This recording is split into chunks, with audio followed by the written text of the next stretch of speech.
tenho sido abordado já por duas pessoas sobre a questão de alguns membros do ministério da igreja. E por causa disso, o Senhor, eu pedi a Ele para tratar sobre essa questão. O que é sabedoria? O que é conhecimento? Qual é a diferença entre sabedoria e conhecimento? E como é que isso funciona dentro da igreja de Deus? Então nós vamos tratar dentro dessa pergunta que fez Paulo aos crentes de Corinto. A igreja de Corinto ficava num istmo, ali numa ponta, entre o mar Egeu e o mar Jônico. Era uma passagem importante, era uma cidade que atravessava muita gente. E Paulo chegou ali em Corinto com um espírito muito quebrantado. Mas ele enfrentou muitas dificuldades, porque a região era uma região de porto, e uma região que tinha uma passagem muito forte dos imigrantes que vinham da Ásia e iam para a Europa. E havia muita gente com muita cultura diferente, os gregos, os persas, os hindus, e todas aquelas questões culturais que governavam o mundo. Então Paulo foi impactado com o número de prostitutas que havia no templo de Diana dos Efésios, na própria cidade, na frente onde funcionava a sinagoga e onde estava o templo de Diana. 1000 prostitutas cultuais andavam por ali. E elas eram prostitutas de adoração. O culto era o culto ao falo, ao sexo. Esta é uma das marcas que existe no mundo, e vocês devem ter visto na Copa do Mundo, em algumas cidades, o símbolo de Tamuz, o obelisco de Tamuz, que é mantido pelo sistema mundial da maçonaria e dos Illuminatis como ponto de foco da adoração ao sexo. Quem já leu a literatura nesse sentido, como aquele livro do Dan Brown, muito famoso, O Código da Vinci, sabe como isso funciona e como é que isto está aí, e o que é a sabedoria deste século e o que é a sabedoria de Deus. O que são essas duas coisas totalmente diferentes? E é nesse propósito que nós vamos começar esse estudo. Depois domingo que vem, vamos entrar um pouquinho sobre o caos, sobre as sombras, e depois o caos das sombras, lá para agosto, mostrando o que o humanismo fez. A Copa do Mundo é um projeto que foi traçado a partir de 1870. Todos esses esportes que nós temos hoje, eles não existiam. Nenhum desses esportes existia, nem vôlei, nem basquetebol, nem futebol, nem... O único deles que ainda existia é o rugby. Mas todos eles foram montados com a finalidade de distrair a população do mundo das realidades espirituais e fazer o homem se tornar o centro, o humanismo que está por trás de tudo isso, a distração das pessoas e a retirada da centralidade de Deus. Mazzini e a turma dele tem todo um projeto com o grupo que tenta distrair a igreja de Cristo do seu foco, porque a igreja vinha de um avivamento em 1717, o maior avivamento da história da igreja, com Zinzendorf, na Morávia, no dia 13 de agosto de 1717, o Espírito do Senhor desceu naquele condado de uma maneira poderosa, e a partir de 100 anos, mais ou menos, nós tivemos um grande avivamento na Europa, de tal modo que chegou a 70% da Europa a ser convertida. Neste período, então, o grupo centralizado na Bavária, na Baviera, capitaneado por Adam Weishauspet, eles empreenderam uma jornada da destruição das monarquias e o estabelecimento das democracias e o caos na sociedade, a invalidação da sociedade. A destruição da família, a destruição da igreja, a destruição da cultura, a destruição da educação e o entretenimento das pessoas e o fazer com que as pessoas se tornem cada vez menos pessoas, mas sim adeptos ou coisas. Em razão disto e por causa dessas perguntas, nós procuramos estar diante do Senhor e pedindo a Ele orientação, para que nós possamos verificar o que está por trás desse sistema maldito, que tenta ofuscar a sublimidade da obra da cruz de Cristo. Então, a pergunta que Paulo faz em 1 Coríntios capítulo 1, verso 20, onde está o sábio? Onde o escriba? Onde o inquiridor deste século? Porventura não tornou Deus louca a sabedoria do mundo? Querido Pai, nós não somos hábeis para entender e para transmitir aquilo que Tua palavra nos mostra a respeito da sabedoria de Cristo. Mas nós te pedimos em nome dEle, que Tu desvendas os nossos olhos, que nós sejamos tratados pelo Teu Espírito, para que não venhamos a cair na esparrela de Satanás. Dá à Tua igreja a lucidez vinda do Teu Espírito. Em nome de Jesus. Amém. As perguntas acima chocam a mentalidade dos escolados e dos pernósticos. O mundo acadêmico valoriza quem sabe mais, sendo este o guru dos broncos. Quem sabe mais vira guru, vira detentor do saber. O universo da ciência e da filosofia avalia o saber pelos títulos universitários, uma vez que quem é mais graduado deve ter um maior grau de informações e de sabedoria.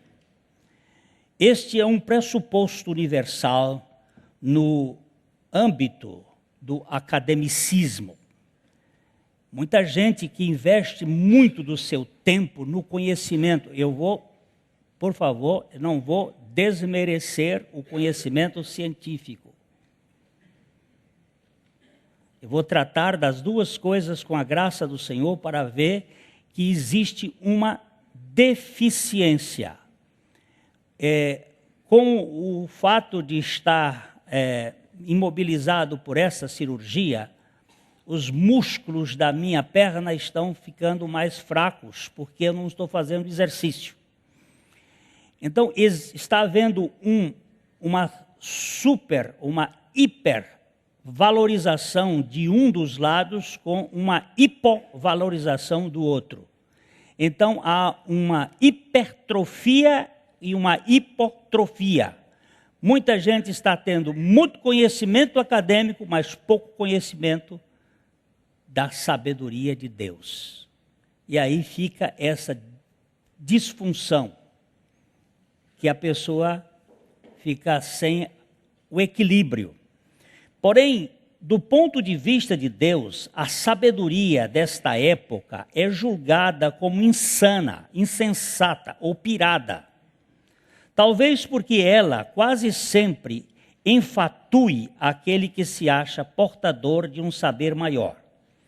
Paulo foi crítico com este tópico em dizer em 1 Coríntios 8:1, a parte B do versículo: o saber ensoberbece, mas o amor edifica. O que significa ensoberbece? Envaidece. O que é isto? É que quando a pessoa pensa que sabe, ela fica numa situação de ser melhor e fica desprezando o outro que sabe menos, achando que o seu saber vai ser a explicação. Então, antigamente, no tempo que eu era menino, já faz muitos anos, os pastores costumavam contar uma história de um homem que foi estudar numa cidade grande, e ele estudou bastante matemática, filosofia, história, geografia, se tornou um doutor e voltou lá para a cidadezinha do interior. E no dia que ele chegou lá, o rio, o bendito rio que atravessava de um lado para o outro, estava cheio. Uma enchente talvez semelhante àquela terrível enchente que atingiu os nossos irmãos do Nordeste agora. E eu estava ouvindo os paus e tal, e o doutor grita para o canoeiro que está do outro lado do rio: olha, moço, vem me atravessar aqui. Aí o canoeiro veio com muita dificuldade, e o cara era ali do local e tinha ido estudar lá, vamos botar em São Paulo, estava doutor, e aí sentou na canoa do homem e pergunta para ele assim, aquele homem rústico, aquele homem lá: o senhor sabe matemática? Ele disse: não, senhor. Então você já perdeu 1/3 da sua vida. Aí disse: o senhor sabe filosofia? Ele disse: não, senhor. O senhor já perdeu 2/3 da vida. Aí veio um pau daqueles carregado pela enchente, bateu no bico da canoa. Aí o cara disse assim: doutor, o senhor sabe nadar? Aí ele disse: não. Ele disse: então o senhor perdeu a vida toda. Então, tem coisas que a gente sabe que é importante, mas tem coisas com as quais, se nós não soubermos, e a questão é que a gente tem que perguntar: você sabe em quem tem crido? Paulo disse: eu sei em quem tenho crido. Eu sei. Você sabe em quem tem crido? Eu não estou perguntando se você sabe o que você tem crido. O que você tem crido é uma coisa. Eu estou perguntando em quem você tem crido. Porque essa crença é relacional. Então, o saber ensoberbece. A sabedoria deste mundo tem uma paranoia estonteante por diplomas, títulos e reconhecimento. O fruto do pecado se despencou da árvore da ciência do bem e do mal e acabou fazendo a humanidade se desesperar na corrida dos saberes competitivos que classificam uns poucos, enquanto a maioria é desclassificada pelo meio do caminho, pelo exagero das informações. Quem sabe mais se acha maior e melhor ao julgar os que sabem menos como ignorantes. Há uns anos atrás eu estive pregando em Santa Fé, aqui no estado de São Paulo. Lá esteve presente um médico. Ele estava hemiplégico. Ele tinha sofrido uma paralisia cerebral e ele participou dos estudos durante todo o período. E foi uma conversa muito interessante. Ele me levou à sua casa. Ele foi diretor da escola paulista de medicina. E ele foi formado por Sorbonne. Universidade de Sorbonne. E ele tinha vários cursos universitários. Ele tinha, não, ele tem, porque ele ainda é vivo. E um homem que tinha na parede, tem na parede da sua casa de 2.600 metros quadrados de residência dentro de uma chácara de 20 alqueires na beira do rio, o Rio Paraná. Uma casa lindíssima, ele tem pelo menos ali uns 30 a 40 diplomas de universidade. E ele fez parte do alto comando do conhecimento dos Illuminatis.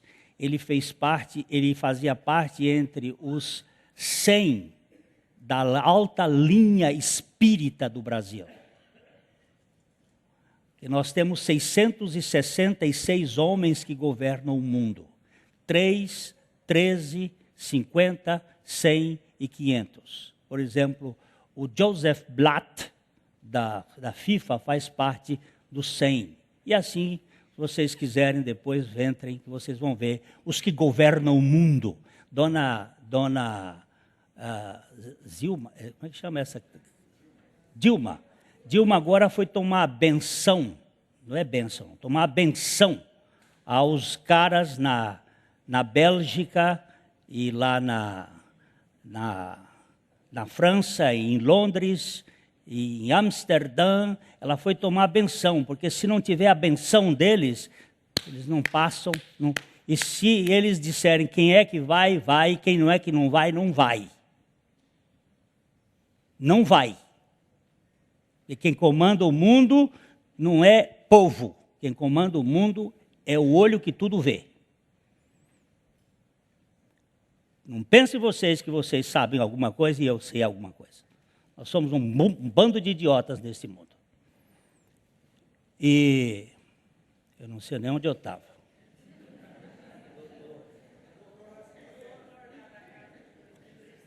O doutor lá, doutor Luiz, estava cheio de diploma, mas um dia, enquanto ele era reitor da universidade, ele sofreu um problema na cabeça e ele gritou para a secretária: eu estou tendo um derrame. E correram com ele para até o hospital que era ali perto. Ele entrou numa cirurgia. Antes de entrar na cirurgia, ele que tinha ocupado o grande posto aqui no Brasil desses grupos dos Illuminatis, ele virou e disse: Jesus, se tu existes, tem misericórdia de mim. Isso é uma coisa que ele tem misericórdia, é de desgraçados, que clamam a ele.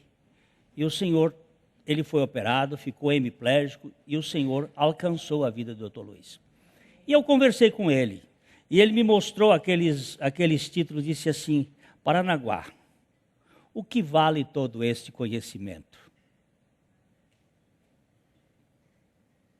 O que vale todo esse conhecimento, Paranaguá, se não fosse o conhecimento de Cristo? Eu não vou entrar na história dele aqui, não, que a história dele é muito interessante.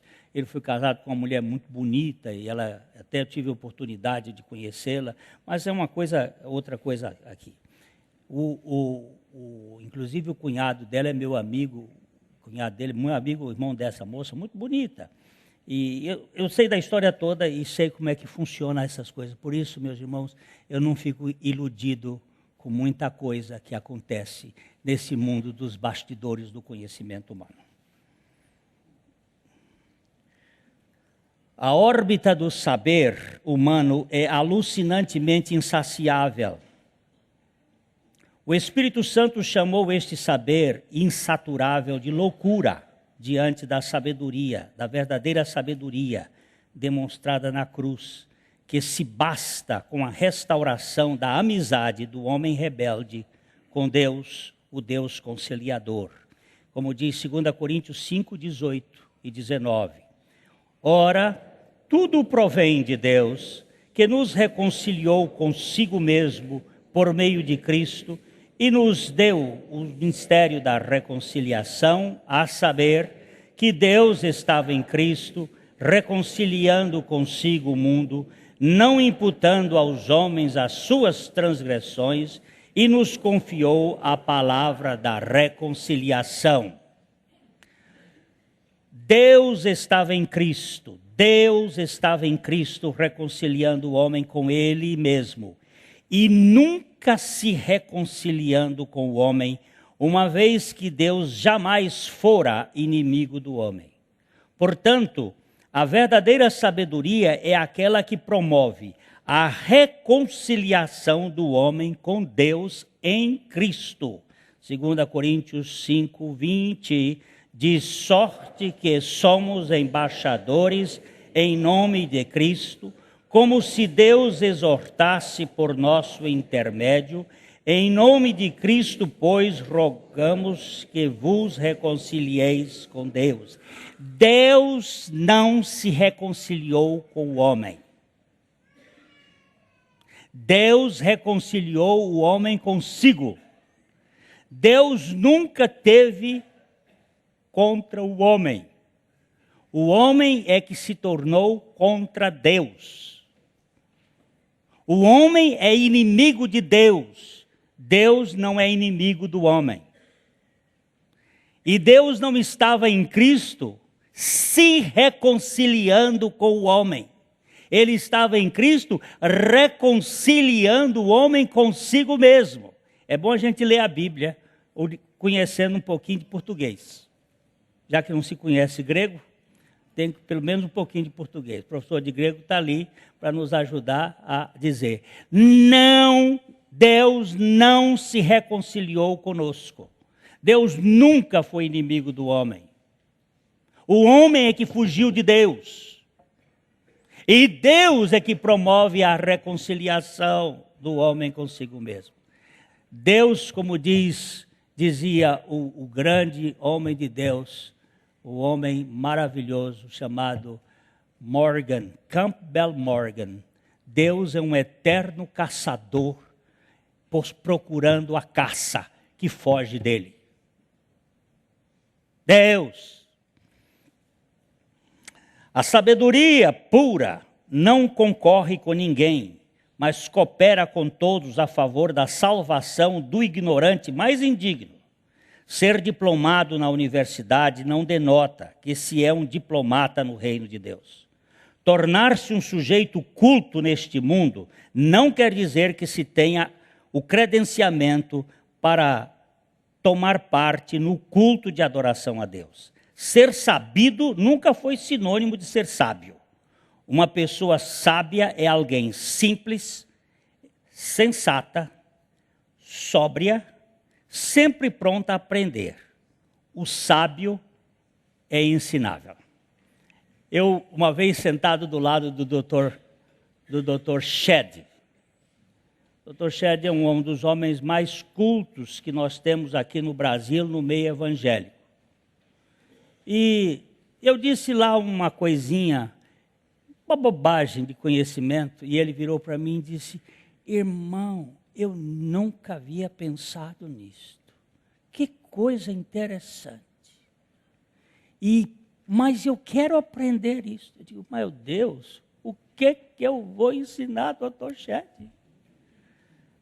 Aí foi que eu fui perceber uma coisa: quem é sábio é ensinável. Quem não é sábio é entumecido,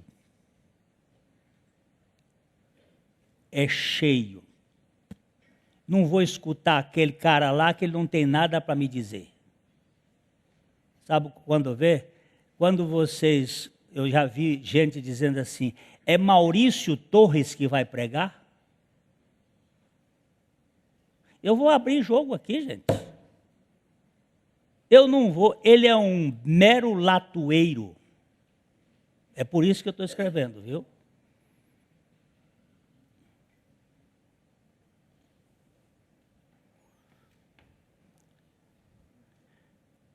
Isto é soberba.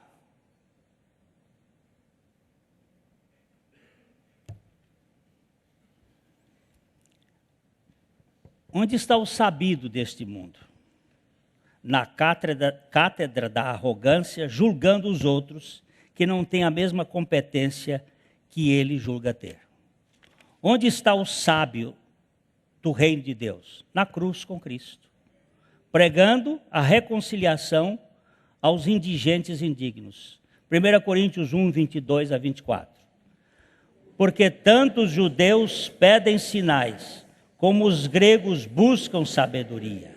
Mas nós pregamos a Cristo crucificado, escândalo para os judeus, loucura para os gentios, mas para nós que fomos chamados, tanto judeus como gregos, pregamos a Cristo, poder de Deus, sabedoria de Deus. Oh, coisa linda! O que você prega? Prega Cristo crucificado, loucura, mas é a sabedoria. O evangelho não é assunto para gente graúda, sabichona, importante. É para gentinha. Por aquele tempo exclamou Jesus em Mateus capítulo 11, verso 25, graças te dou, ó Pai, Senhor dos céus e da terra, porque ocultaste estas coisas aos sábios instruídos e as revelastes aos pequeninos. Na igreja de Vila Isabel, no Rio de Janeiro, onde eu fui pastor durante 4 anos, antes de vir para cá, havia um diácono muito querido, mas ele gostava muito de estudar, de ler literatura, e gostava muito de poesia. Ele conhecia os poetas portugueses, declamava tudo. Era uma pessoa que tinha uma boa cultura de poetas. Ele repetia esses poetas aí, todos de có e salteado. E um dia foi pregar lá na igreja o pastor Antônio Abuchaim, e ele estava falando um texto lá de Pedro, e aquele irmão chegou e disse assim, pastor Abuchaim, mas como disse Antero de Quental, e não sei o que, PPP, e como disse Gregório de Matos. E o pastor Abuchaim virou para ele e disse, irmão Pedro, eu estou falando de pescador e não de erudito. Eu estou falando de homens que andaram com Jesus e não daqueles ensimesmados que falam de si mesmos. Eu estou falando de analfabetos que conhecem Cristo. Aquele homem ficou tão bravo, porque aí é onde você pega a cobra pelo rabo. Não pega pelo pescoço, não, porque pegando pelo pescoço ela morre. Ela se manifesta. Porque quando você mexe nesses assuntos, os radicalmente humanistas vão se levantar. E ele disse para o meu sogro, que era o pastor da igreja na ocasião, o senhor não me traga mais esse homem aqui. E meu sogro disse, é por isso mesmo que eu vou trazer.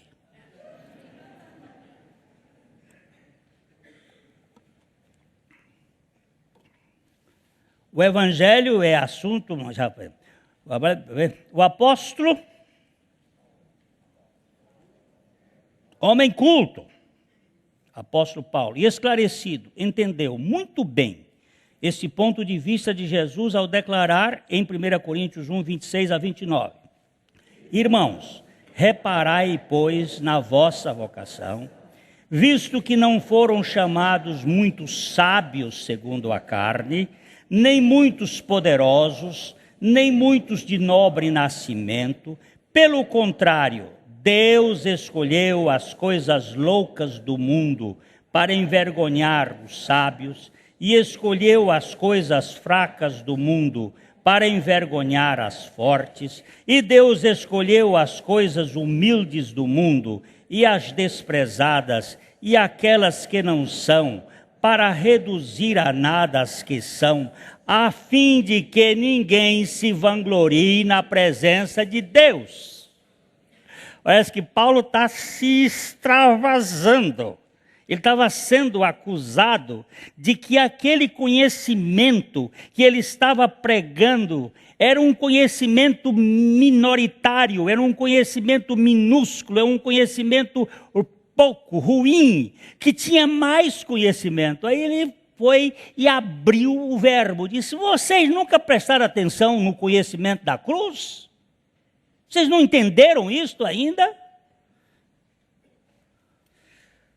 O apóstolo nos ordena a considerar também o assunto com muita atenção. Não foram chamados muitos sabidos, segundo a concepção carnal.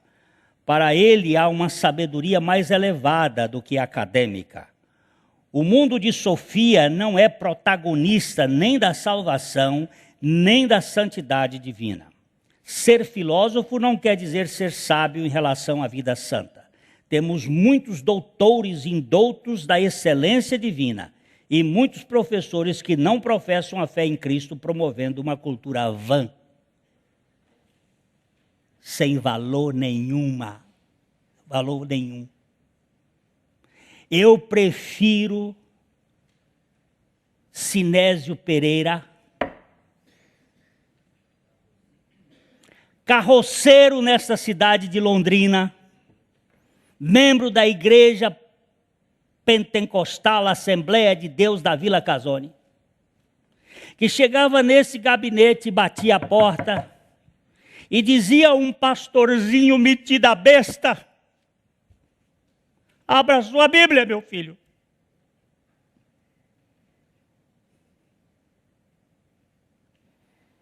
Com a carroça ali de baixo.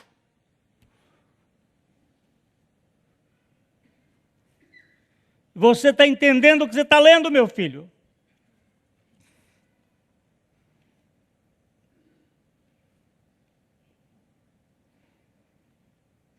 Aquele homem simples, que ousava entrar numa igreja batista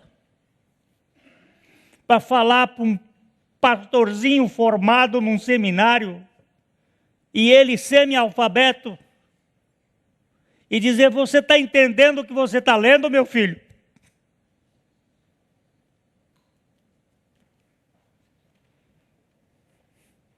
Eu prefiro, irmãos, a pegar um livro que fala da grandeza da hermenêutica e que não tem nada da vida de Cristo.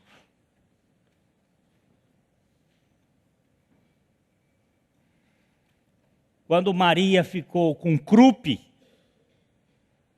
e morreu depois de andar do evangélico para a Santa Casa e da Santa Casa para o hospital universitário, porque andava de carroça, e ele voltou para casa e pediu que os presbíteros viessem para orar com ela que estava morta. E eles disseram: não, vamos enterrar Maria. Se vocês quiserem, eu vou buscar Maria lá no Ouro Branco para trazer Maria um dia aqui, mostrar a vocês Maria com 50 anos hoje. Todo mundo foi embora e Sinésio ficou com Maria no colo. E ele disse: Jesus, eu sei que se o Senhor quiser, o Senhor pode curar. Eles não creem que tu tens o mesmo poder. E eu também tenho dúvidas, porque eu sou um homem cheio de defeitos. Mas se o Senhor puder curar, salvar ou ressuscitar Maria, o Senhor pode. E Maria tossiu 2 placas de pus da garganta. O pastor dele, com os 3 presbíteros, tinham ido para a CESF para buscar o caixão. E chegaram, Maria estava brincando de novo na porta com 12 anos de idade. Eu prefiro, irmãos. Minha cabeça não cabe esse evangelho. Eu não consigo entender esse evangelho. Mas tem uma loucura aí por trás dele. O apóstolo, essa sabedoria humana que Paulo se opõe não é a tese do saber intelectual, mas de uma falsa independência de Deus. É a soberba daquele que, tentando se autodirigir, desvale a obra da cruz de Cristo. Deus rejeita toda sabedoria que se vangloria por causa do cabedal da ciência altiva. Mas crer é também pensar, já disse o teólogo inglês John Stott, que ainda está vivo com 90 e poucos anos de idade. Por isso mesmo podemos afirmar que o problema da insanidade mental ou o delírio acadêmico não pode ser o intelecto do ser humano em si mesmo, mas o intelectualismo empafiado de gente snob que tenta medir o mistério da cruz pelos critérios limitados de sua razão medíocre. Achar que a cultura deste século pode explicar a grandeza da sabedoria de Deus é um verdadeiro absurdo da presunção humana. Quando Valdivino, lá em Buritis, pregando na rádio, não na rádio, na rádia,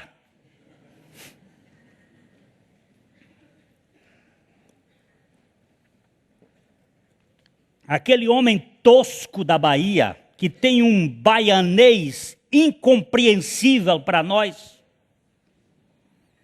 e que me deu uma fita cassete e disse: Pastor Glênio, vê o que tem nessa fita, vê de erro que tem aí, me ajude.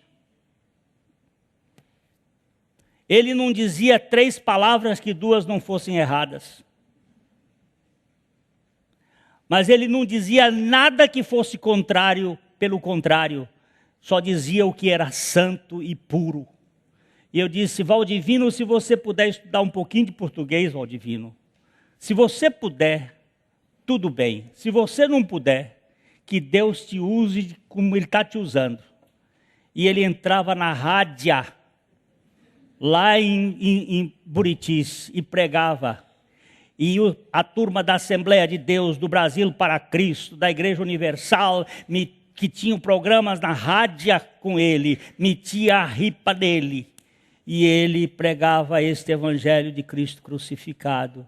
E toda semana ele tinha um programa de meia hora, e ele pregava, e a turma metia a ripa nele, e ele não dizia nada, só pregando o evangelho. A mulher do dono da rádio ficou em depressão e começou a ouvir Valdivino, e a mulher foi curada pela cruz de Cristo. E aí o Valdivino, ele chegou para o dono da rádio, é assim que ele me conta a história.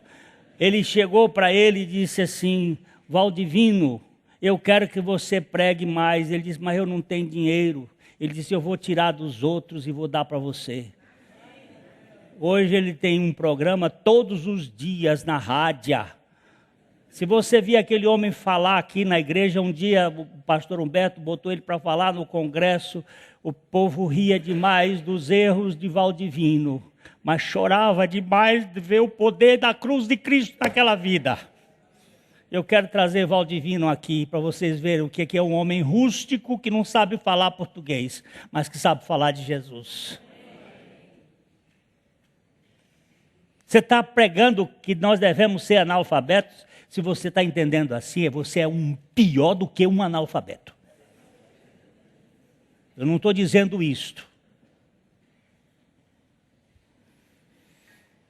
Paulo explana muito bem sobre a vocação divina, mostrando que ela não se encontra vinculada à sabedoria humana, nem ao conhecimento escolar, nem ao poderio econômico e social ou à nobreza pessoal. De fato, na maioria das vezes Deus escolhe os fracos, os sem família, no grego agene, sem genealogia, os plebeus, a gentalha pobre, para confundir os fortes, poderosos, sábios e nobres, a fim de que ninguém possa se vangloriar diante dele por causa da sua eleição. Quem é você? Eu estava lá no lixo e Deus me achou. A história da igreja tem exposto este fato de modo muito claro. Os romanos denominavam os cristãos do primeiro século de a plebe. Muitos dos líderes da igreja foram chamados incultos do ponto de vista da sabedoria deste mundo e sem qualquer importância social, mas foram nobres e sábios no que diz respeito à sabedoria de Deus. Havia também muita gente culta, é verdade.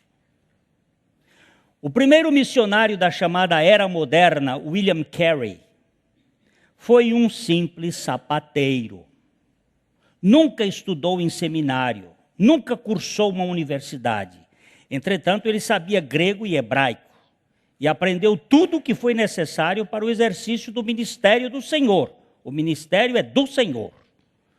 Tendo depois traduzido a Bíblia para vários idiomas e dialetos da Índia.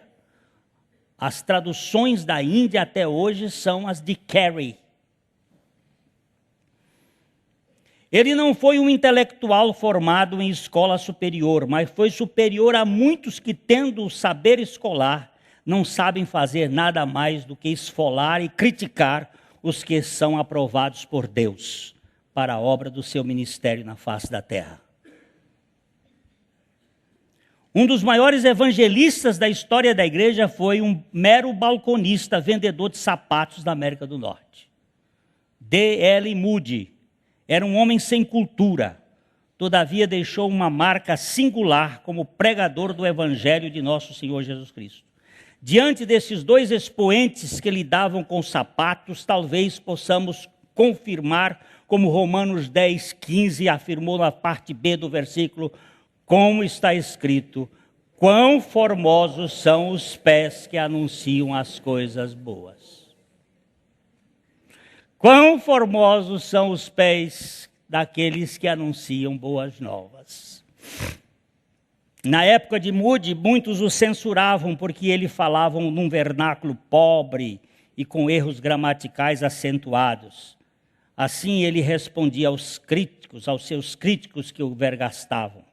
Prefiro o meu inglês falho e cheio de erros de gramática ao proclamar o evangelho do que o seu linguajar correto, porém infrutífero na comunicação da mensagem de Cristo. Que sabedoria e que tapa de luva. O que você tem feito para pregar o evangelho? Nada. Então eu prefiro o meu jeito de falar errado. Moody, no fim da vida, disse assim, eu agradeço a Deus e a minha esposa. A Deus por ter me aceito e a minha esposa por ter me corrigido com muito amor para que eu pudesse melhorar um pouquinho a forma de falar. Duas pessoas que ele disse que agradecia muito, a Deus e a esposa dele. Os discípulos de Jesus também foram homens incultos, contudo cultivavam o saber do Espírito Santo por meio da cultura pessoal do Cordeiro. Os religiosos da ocasião viram que eles eram pessoas que demonstravam ousadia por causa do conhecimento pessoal que tinham de Jesus. Atos 4:13. Ao verem a intrepidez de Pedro e João, sabendo que eram homens iletrados e incultos, admiraram-se e reconheceram que haviam eles estado com Jesus. Que ousadia é essa desses caras? Como é que eles falam desse jeito? Eles não passam de meros ignorantes, incultos. O que eles falavam? Ele disse, nós não podemos deixar de falar das coisas que temos visto e ouvido. Eles falavam de experiência. E falavam de verdade. Não tinham medo. O próprio Jesus foi considerado por sua gente como uma pessoa sem escolaridade. Os seus contemporâneos ficavam admirados com o seu conhecimento e comentavam uns com os outros. João 7:15, parte B do versículo. Como sabe este letras sem ter estudado? Esse tipo de sabedoria era um mistério para eles. Em que lugar Jesus teria estudado? Em Antioquia, em Alexandria, em Atenas, em Jerusalém? Qual foi o seu ensino médio? Quem foram os seus mestres? Não era ele um carpinteiro, filho de José? Tudo isso parecia um enigma para o seu povo. Vamos ler Marcos 6:2. Chegando o sábado, passou a ensinar na sinagoga e muitos, ouvindo-o, se maravilhavam, dizendo, donde vem a este estas coisas? Que sabedoria é esta que lhe foi dada? E como sabem tais maravilhas por suas mãos? Como fazem tais maravilhas? De onde veio isto? Onde ele aprendeu isto? Quem ensinou isso para ele? Qual foi a escola que ele estudou?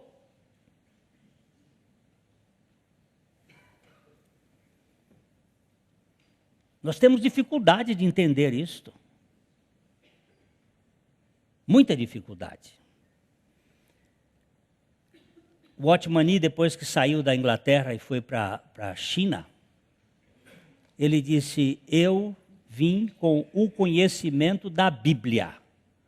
As lavadeiras da minha igreja tinham o conhecimento do Deus da Bíblia.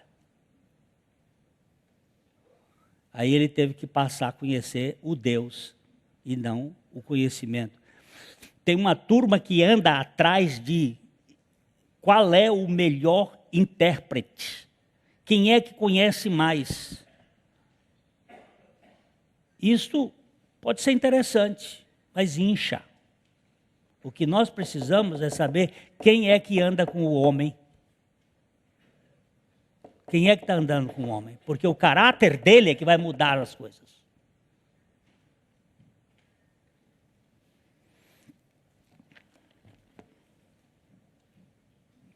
Todos estes não foram meros autodidatas. Foram, sim, ditados pelo alto. Eles tinham revelação de cima, embora também se esmerassem na busca do conhecimento humano. Uma coisa não descarta a outra, ainda que a primeira seja essencial. Baldovino, se você puder estudar português, estude. Se não puder, fica no que você está.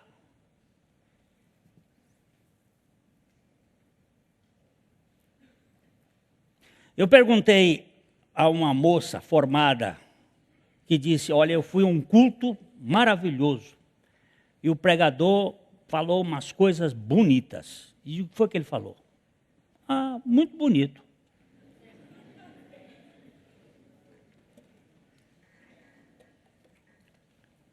Essa moça é minha sobrinha.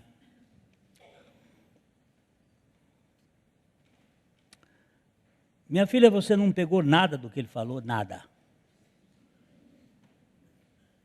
Era tudo muito bonito.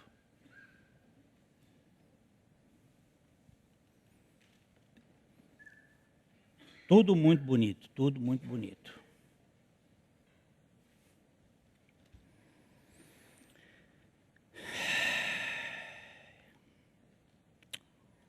Todavia, os pseudos intelectuais do tempo de Jesus, como os atuais, têm o mesmo questionamento: como pode uma pessoa inculta ser culta, espiritualmente falando? Como o iletrado pode ser um sábio na igreja de Deus?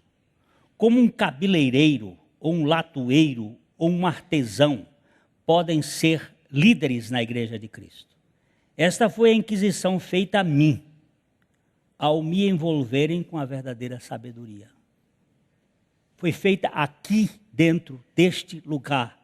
Uma pessoa chegou para mim, uma irmã, e disse assim: Glênio, como é que pode um cabeleireiro, um latoeiro e um artesão serem pastores ou líderes aqui na igreja?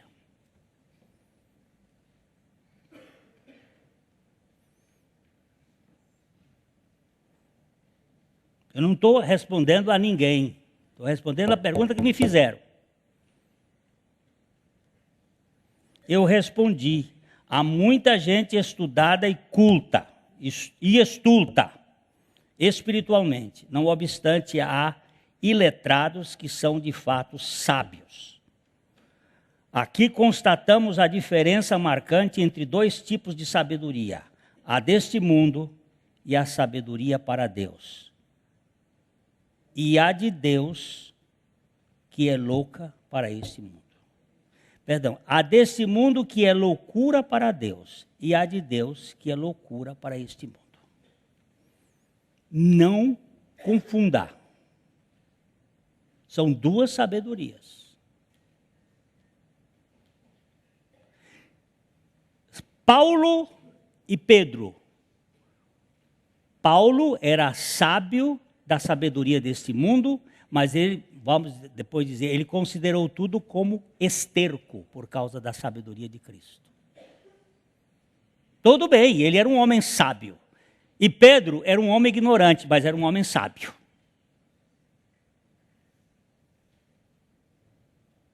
Nós precisamos parar com essas bobagens acadêmicas e com essas tolices humanistas. Porque nós vamos ter homens, pessoas que têm conhecimento acadêmico que não conhecem nada do Senhor. E vamos ter pessoas acadêmicas que conhecem o Senhor. E vamos ter pessoas ignorantes que não conhecem nada do Senhor. E vamos ter pessoas ignorantes que conhecem muito do Senhor. O que nós precisamos fazer é a diferença entre as duas sabedorias.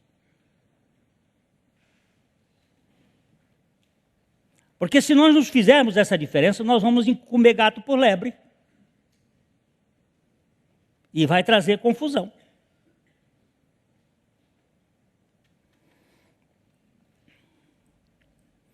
Os mundanos acham que a sabedoria de Deus é uma aberração total.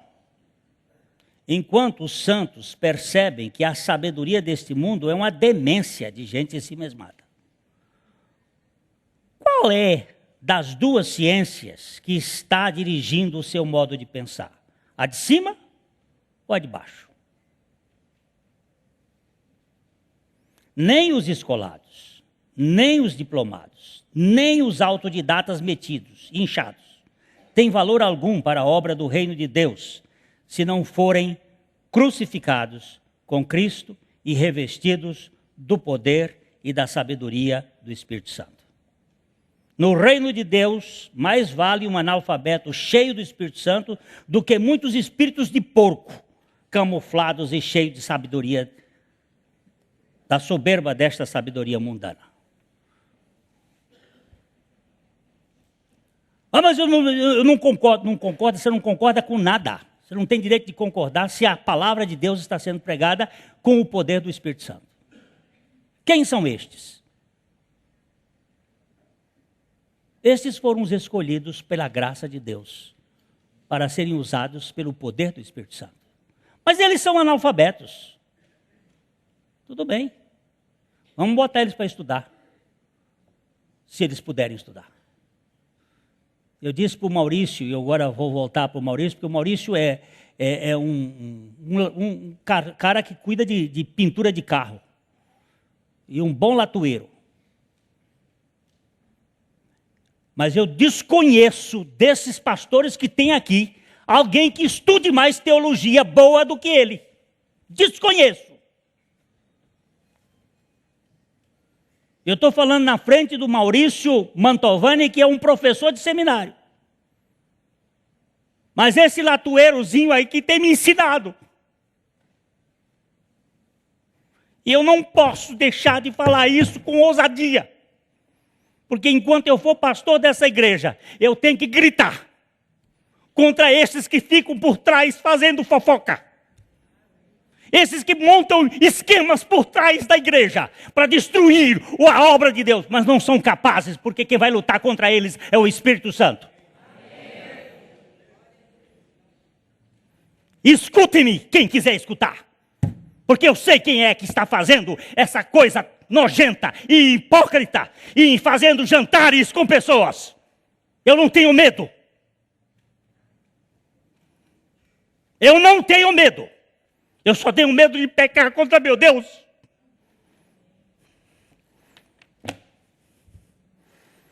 Essa igreja não é minha. Essa igreja é de Cristo. Essa igreja não é de homens.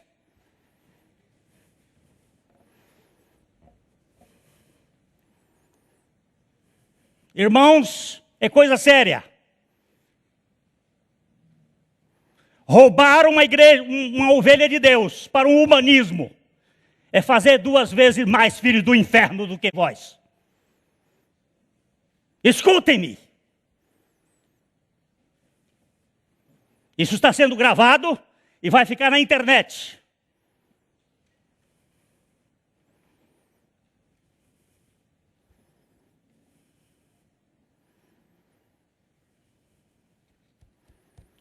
Nós podemos observar em muitas pessoas letradas, eruditas e detentoras de uma cultura apreciável, mas humildes, que o seu saber não traz prejuízo algum para a sua vida espiritual. Mas se tivermos de escolher entre o mero saber acadêmico e o conhecimento pessoal de Deus, com certeza, eu prefiro ficar com aqueles loucos para o mundo, mas sábios para Deus, por uma única razão. 1 Coríntios 1, 21. Visto como, na sabedoria de Deus, o mundo não o conheceu por sua própria sabedoria, aprove a Deus salvar os que creem pela loucura da pregação. Eu perguntei a esta pessoa que me fez a pergunta, mas um cabeleireiro, um latoeiro e um artesão, quantos filhos você teve na fé? Quantos filhos você já produziu na fé? A conversa cerrou. Porque nós vamos ter a pergunta vai ser esta. O bom ramo dá muito fruto. Você tem fruto?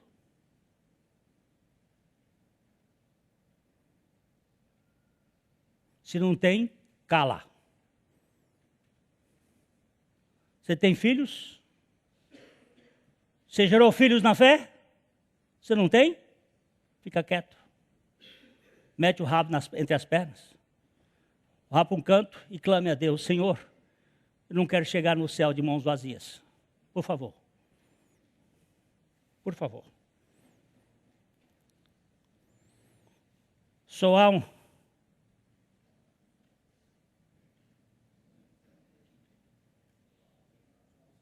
Onde é que eu estou? Só há um saber que vale a pena, de fato. Que vale de fato a pena viver e morrer por ele. E este é Cristo crucificado. E nós crucificados com ele. Fora disso, só há um grande risco de inchaço e presunção. Por isso Paulo foi enfático em Filipenses 3:8. Sim, deveras, considero tudo como perda, por causa da sublimidade do conhecimento de Cristo Jesus, meu Senhor, por amor do qual perdi todas as coisas e as considero como refúgio para ganhar a Cristo. Aleluia e amém. A mensagem que você acabou de assistir faz parte do Ministério de Comunicação Palavra da Cruz. Temos um grande acervo de estudos bíblicos em áudio e vídeo. Distribuímos também, gratuitamente, o jornal mensal Palavra da Cruz. Entre em contato conosco pelo fone fax 0 operadora 43 3322 3037 ou pelo e-mail com@palavradacruz.com.br. Visite-nos também pelo site www.palavradacruz.com.br. Graça e paz.